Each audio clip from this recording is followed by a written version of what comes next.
spotlight on the women creating an impact, leading organizations, and mission-focused strategic programs across the federal technology and consulting community. This is Impact. So I'm being joined today by Mary Redding, the President and General Counsel at Vertrics Group, as well as a venture partner at Sinewave Ventures. Mary, thank you for hopping on to join me today. Thank you, Marianne, for having me. No problem. So first of all, want to tell me a little bit about what it is that you do and what you enjoy about what you do? That's a great question to start with, Marianne. What we do as a company is we solve some of the government's largest problems. So what does that mean? It's everything from how people interact with data, how the government interacts with the public, and how we bring human-centered design and technology to make it easier to deliver the services. And What do I enjoy about doing that? Yes. I enjoy the people aspect, the human-centered piece of the work. I enjoy making sure that we have the equitable delivery of services across the government. And that's both internal for the internal services as well as out to the public. And I really just like working with the federal government and public service. I like hearing people say that they like human-centered work, especially as we're moving towards AI, and hopefully people will keep that going. Absolutely. So is there an experience or event that you believe helped steer you down your current path? Oh, definitely. I love that question. What helped steer you down your current path? Well, early in my career, I was working as an attorney for Pebble Beach Resorts in California. So handling really high profile deals in one of the most iconic settings imaginable. Awesome. At Pebble Beach, we used to always say, that business happens on the golf course, but for us at that point, our business was the golf course. Every deal, every negotiation, every legal matter that we handled, had a direct connection to that iconic piece of land out in California. And whether it was managing, contracts for exclusive events or dealing with the personnel, safeguarding that brand's legacy, the stakes were always really high and really public.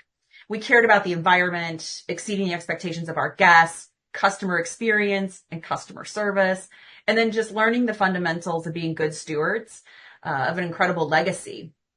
So how did that help steer me down my current path? Right. Well, as usual, life doesn't always turn out as you originally start. The course changes. Life took me from the world of luxury golf resorts to a military base a couple 100 miles from the Arctic Circle. So suddenly, my business calls weren't happening with golf carts and seals and waves crashing in the background, but they were happening at a public library where I was using their Wi-Fi with the roar of fighter jets overhead. Wow. My phone at the time didn't have a mute button, and life did not go down the path that I had envisioned working at Pebble Beach. The stark contrast was surreal. Yeah. The Arctic Circle, Bird. The lessons that I learned during that period of my career were really invaluable. They steered me to where I am today. So, learning no matter where you are, if you're flexible, professional, adaptable, little sense of humor, and, the ability to continually get that job done finally led me to where I am today in government contracting. So seriously, how did you like living in that cold of a temperature? Was that freezing? Going from California to the Arctic Circle, that had to have been a shock. It was a shock, and it was just more the remote. This was in 2005. This is when remote work was not as common as it is today. So of course, we did have pubs nearby, and we were able to enjoy the weather and the long, long summers. But, in 2005, there was a really small percentage of the workforce that was working remote, less than 2%. And today, of course, we have 25% that are consistently working remote. Yeah. And so it was just a different time, and I was really lucky to be able to continue to work. That's really great. So do you have a leader or mentor that helped guide you along the way? Yeah, absolutely. And it was part of this military lifestyle where I found some really, really great mentors. I'm so lucky. Two of them really come to mind today. Diane Goldman, who's the general counsel at Pebble Beach Company, and then the Honorable Patricia Patty Millette. Diane Goldman, like I said, general counsel at Pebble Beach Resorts, it really was instrumental in my career and continually leading me down this path. She believed in me wholeheartedly when I first started working at Pebble Beach, and she continually believed in our family's military service.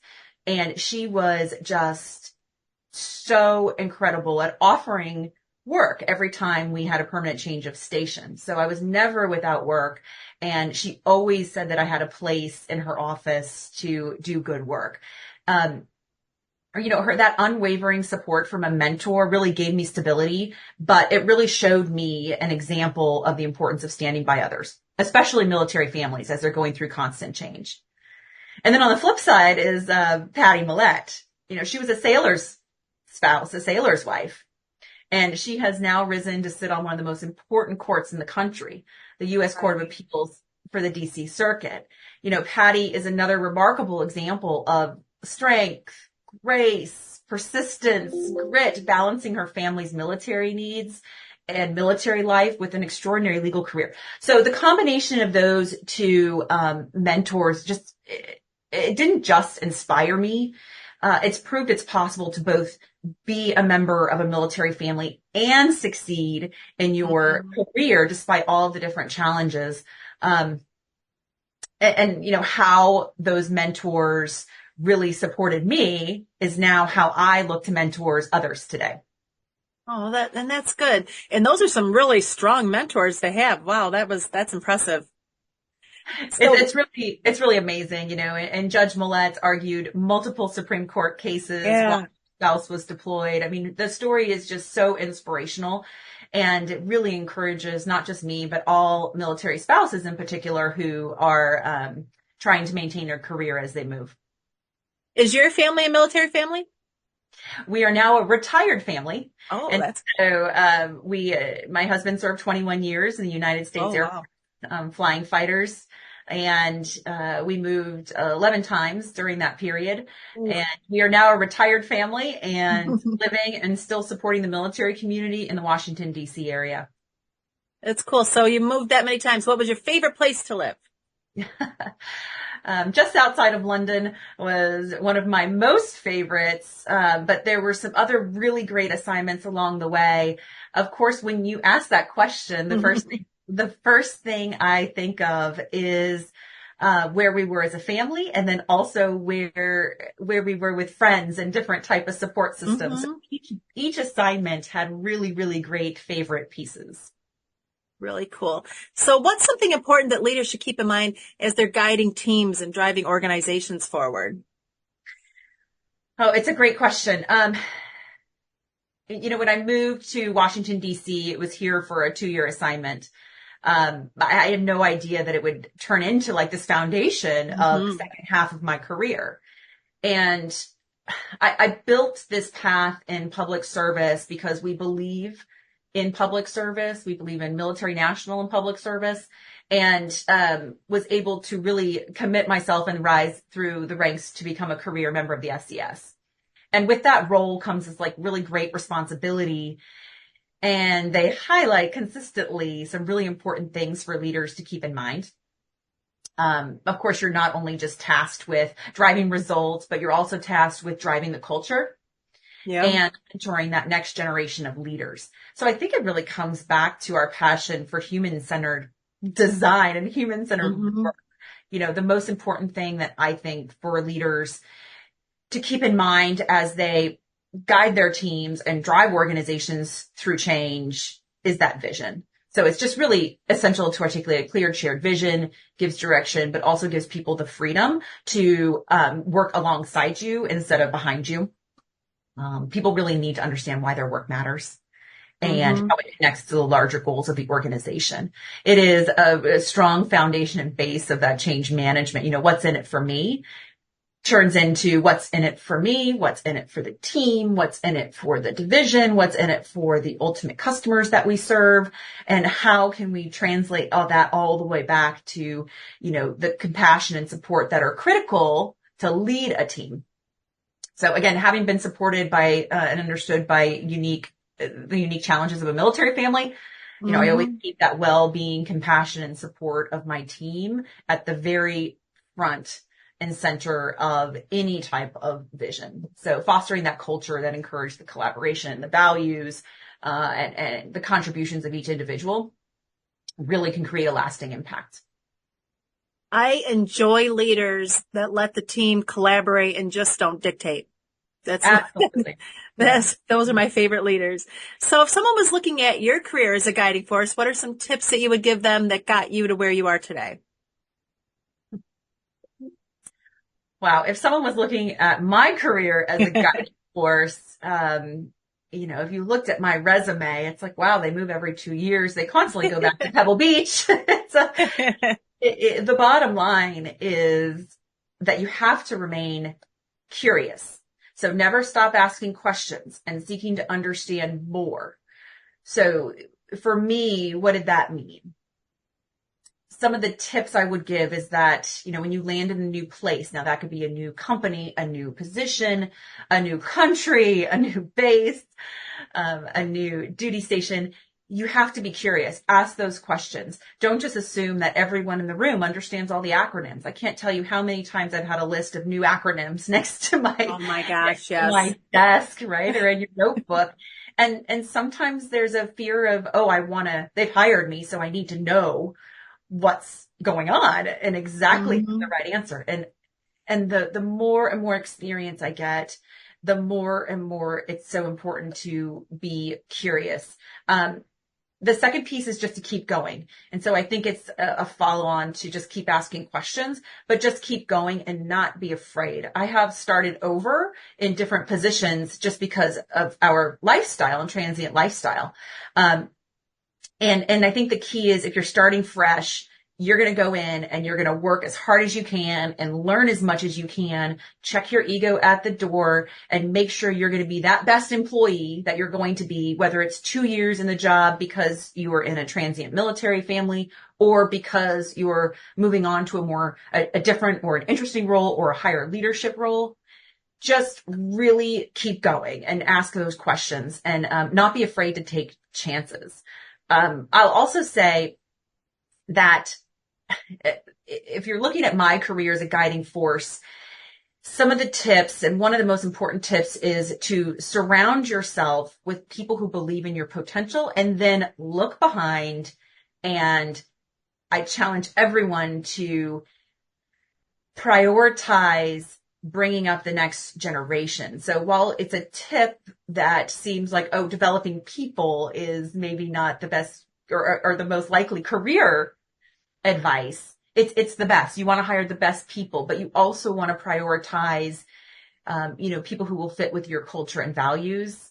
And then because of the support that I received throughout the years, we prioritize hiring veterans and military spouses on my own teams, recognizing their resilience, adaptability, and skill set. And to do that, we participate in and actively support incredible programs like the U.S. Chamber of Commerce Hiring Our Heroes initiative and Student Veterans of America, and the Military Spouse JD Network. These organizations build community and create opportunities for veterans and military spouses. And since we have a core mission and values that align with bringing up the next generation, I really think it's a strong career tip to not just focus on what's in it for you, but to look at how you can help your community. How can you bring in really smart people? Because in the end, that's going to help your career as well. Bringing on those really essential career continuity people that are going to help your team and to help your clients and your customers. Well, that sort of leads into my next question, which is, what do you think the greatest focus is going to be for over the next, say, 5 years in your industry? Well, I feel really lucky from my public sector experience to now being a leader at an SDVOSB, small government firm, to also being a venture partner with Sinewave Ventures. So I have this really unique view on what's happening in Silicon Valley and the other hubs of innovation across the country. What was it like to buy things in the federal government? And then what is it like to provide services to the federal government client base? So all of that to say, I think probably the answer is supposed to be undoubtedly Gen AI. And, we mentioned that at the very beginning. But as we all know, it's a really complex issue, depends heavily on how quickly we can make it safe, secure, fast, and affordable. Mm-hmm. And I think we'll consistently say that over the next year or two, especially for us who are working within the GovCon space and that really secure environment. Obviously, there's a huge transformation for government services and business operations. We still have to focus on how the people will be interacting with the Gen AI and how we can get through the critical hurdles, cybersecurity, data privacy, ethical standards. We're focused on that at Sinewave, where we are focused on these seed companies and really the emerging technology. I spend a lot of time in California, in Northern California, and with the community to make sure that we are not just identifying technology to be applicable to the government space, but how does it happen? How do we advise the companies in California from both a legal perspective as an attorney, but also as a buyer and someone who procured these services and goods and services? How do we not only advance that technology, but making sure we have the right governance frameworks around it and the robust security? So, in the end, I think the answer, of course, has to be that greatest focus on Gen AI, but we need to make sure we have all of the robust security and frameworks around it, as well as focusing on the end user. In the end, what's best for the people who are using our government services, who for our national security and for the health of the country. That's a great answer. I love it. Is there anything else you'd like to add, Mary? Marianne, I just want to thank you for the opportunity to speak with you today.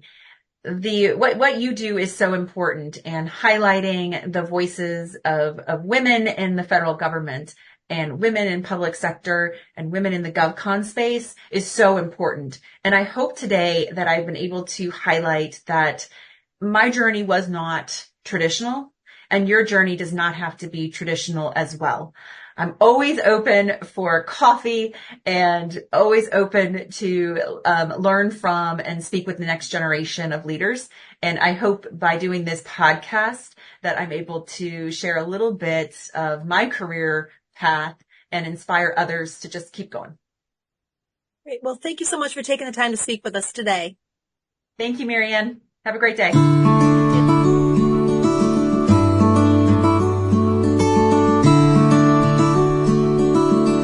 For listening. Be sure to subscribe to our podcast so you're keeping up to date on the latest episodes, and learn more at govforum.io.